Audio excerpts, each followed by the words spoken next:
요한복음 5장.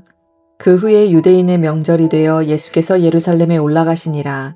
예루살렘에 있는 양문 곁에 히브리 말로 베데스다라 하는 못이 있는데 거기 행각 5이 있고 그 안에 많은 병자, 맹인, 다리 저는 사람, 혈기 마른 사람들이 누워 물의 움직임을 기다리니 이는 천사가 가끔 못에 내려와 물을 움직이게 하는데 움직인 후에 먼저 들어가는 자는 어떤 병에 걸렸든지 낫게 되밀어라. 거기 38해 된 병자가 있더라. 예수께서 그 누운 것을 보시고 병이 벌써 오래된 줄 아시고 이르시되 내가 낫고자 하느냐. 병자가 대답하되 주여 물이 움직일 때에 나를 못에 넣어주는 사람이 없어 내가 가는 동안에 다른 사람이 먼저 내려가나이다. 예수께서 이르시되 일어나 내 자리를 들고 걸어가라 하시니 그 사람이 곧 나아서 자리를 들고 걸어가니라. 이날은 안식일이니 유대인들이 병 나은 사람에게 이르되 안식일인데 내가 자리를 들고 가는 것이 옳지 아니하니라. 대답하되 나를 낫게 한 그가 자리를 들고 걸어가라 하더라 하니 그들이 묻되 너에게 자리를 들고 걸어가라 한 사람이 누구냐 하되 고침을 받은 사람은 그가 누구인지 알지 못하니 이는 거기 사람이 많음으로 예수께서 이미 피하셨음이라. 그 후에 예수께서 성전에서 그 사람을 만나 이르시되 보라 내가 나았으니 더 심한 것이 생기지 않게 다시는 죄를 범하지 말라 하시니 그 사람이 유대인들에게 가서 자기를 고친 이는 예수라 하니라. 그러므로 안식일에 이러한 일을 행하신다 하여 유대인들이 예수를 박해하게 된지라. 예수께서 그들에게 이르시되 내 아버지께서 이제까지 일하시니 나도 일한다 하시매 유대인들이 이로 말미암아 더욱 예수를 죽이고자 하니 이는 안식일을 범할 뿐만 아니라 하나님을 자기의 친아버지라 하여 자기를 하나님과 동등으로 삼으심이러라. 그러므로 예수께서 그들에게 이르시되 내가 진실로 진실로 너희에게 이르노니 아들이 아버지께서 하시는 일을 보지 않고는 아무것도 스스로 할 수 없나니 아버지께서 행하시는 그것을 아들도 그와 같이 행하느니라.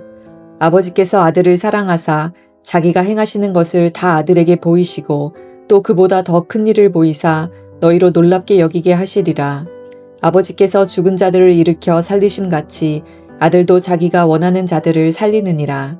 아버지께서 아무도 심판하지 아니하시고 심판을 다 아들에게 맡기셨으니 이는 모든 사람으로 아버지를 공경하는 것 같이 아들을 공경하게 하려 하심이라. 아들을 공경하지 아니하는 자는 그를 보내신 아버지도 공경하지 아니하느니라. 내가 진실로 진실로 너희에게 이르노니 내 말을 듣고 또 나 보내신 이를 믿는 자는 영생을 얻었고 심판에 이르지 아니하나니 사망에서 생명으로 옮겼느니라.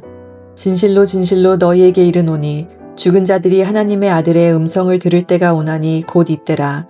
듣는 자는 살아나리라. 아버지께서 자기 속에 생명이 있음같이 아들에게도 생명을 주어 그 속에 있게 하셨고 또 인자됨으로 말미암아 심판하는 권한을 주셨느니라. 이를 놀랍게 여기지 말라. 무덤 속에 있는 자가 다 그의 음성을 들을 때가 오나니 선한 일을 행한 자는 생명의 부활로 악한 일을 행한 자는 심판의 부활로 나오리라. 내가 아무것도 스스로 할 수 없노라. 듣는 대로 심판하노니 나는 나의 뜻대로 하려 하지 않고 나를 보내신 이의 뜻대로 하려 함으로 내 심판은 의로우니라.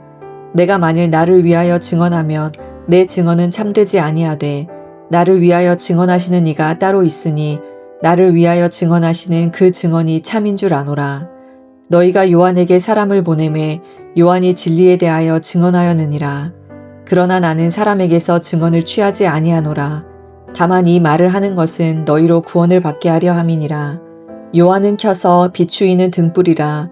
너희가 한때 그 빛에 즐거이 있기를 원하였거니와 내게는 요한의 증거보다 더 큰 증거가 있으니 아버지께서 내게 주사 이루게 하시는 역사 곧 내가 하는 그 역사가 아버지께서 나를 보내신 것을 나를 위하여 증언하는 것이요 또한 나를 보내신 아버지께서 친히 나를 위하여 증언하셨느니라.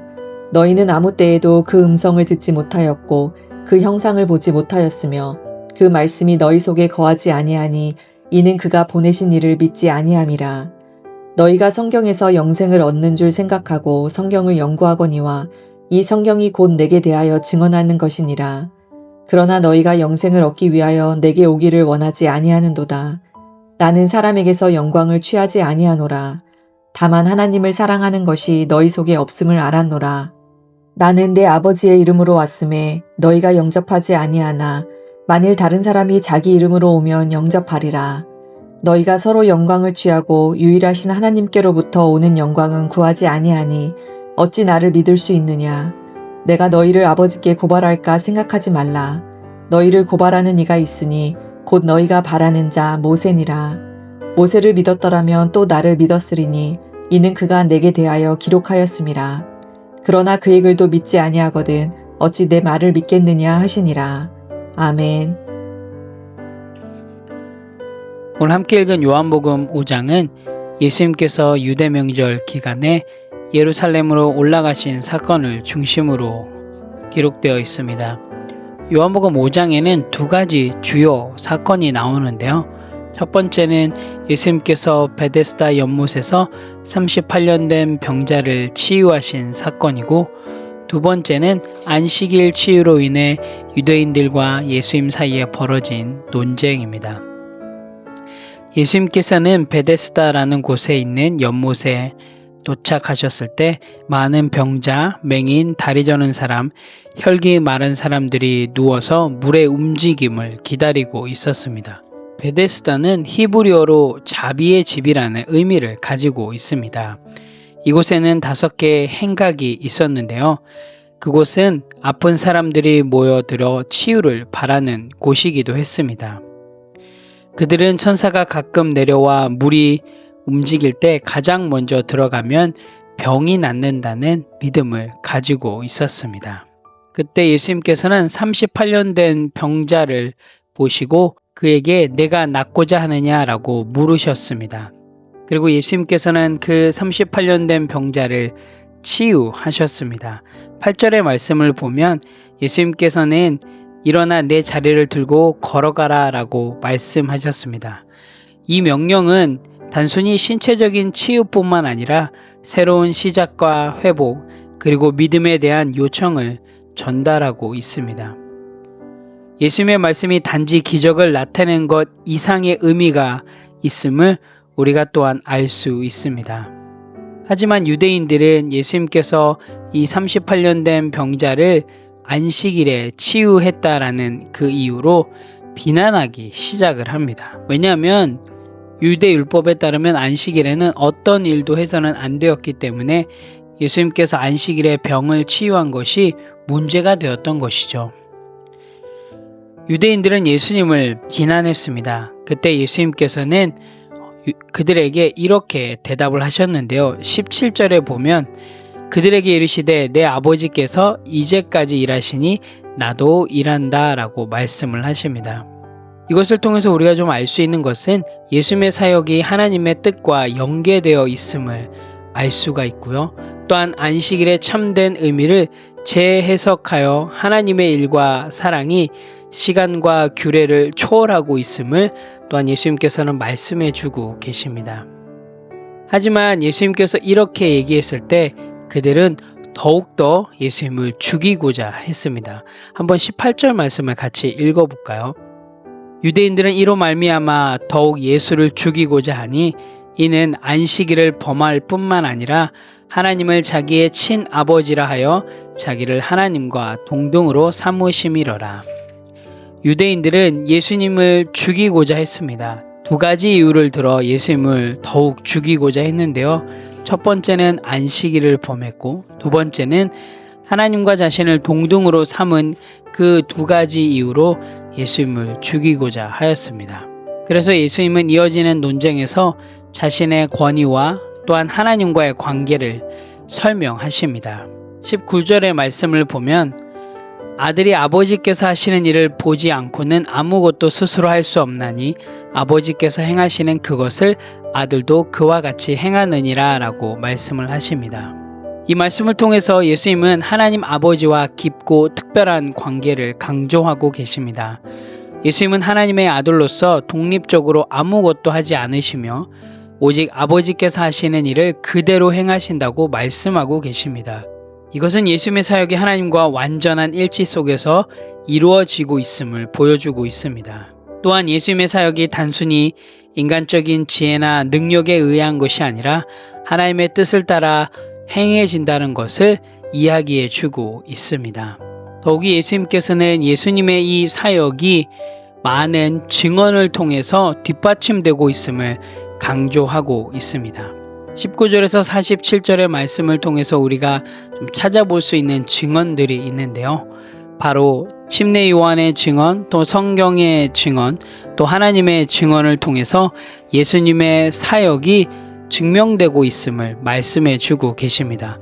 증언하는 증언자들을 통해서 예수님이 생명을 주시며 또 부활과 생명을 주시는 분이심을 또한 밝히고 계십니다.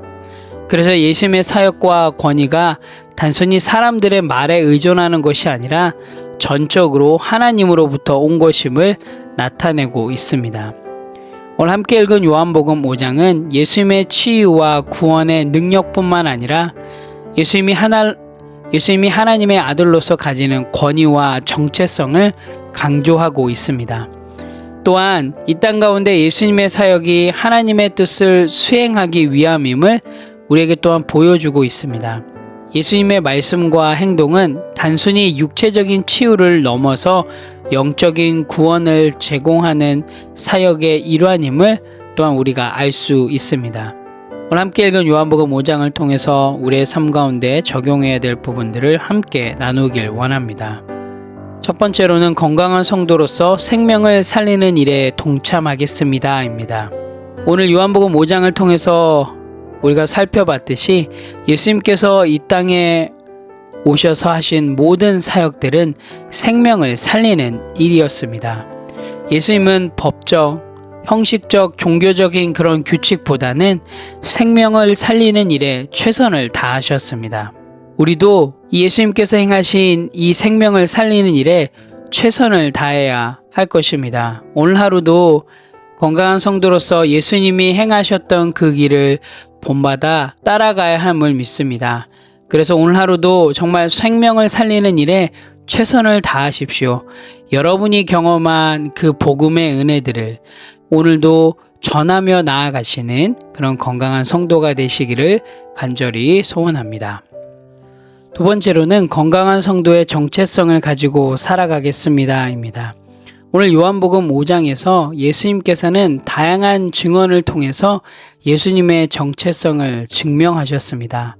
아버지의 증언을 통해서, 또한 침례 요한의 증언을 통해서, 성경의 증언을 통해서 예수님이 어떠한 분이신지, 또한 그리고 예수님이 하고 계시는 모든 사역들이 무엇인지에 대해서 이야기해 주고 계시는데요. 또한 우리도 이처럼 성경에서 우리의 정체성에 대해서 이야기해 주고 있는데요. 하나님의 자녀로서 어떻게 살아가야 되는지, 또한 우리의 삶 속에서 어떻게 하나님의 자녀로서의 정체성을 증명하며 나아가야 될지 성경을 통해서 이야기해 주고 있습니다. 여러분, 우리의 신앙은 단순한 감정이나 또한 전통적인 습관이 아님을 여러분 꼭 기억하시기 바랍니다.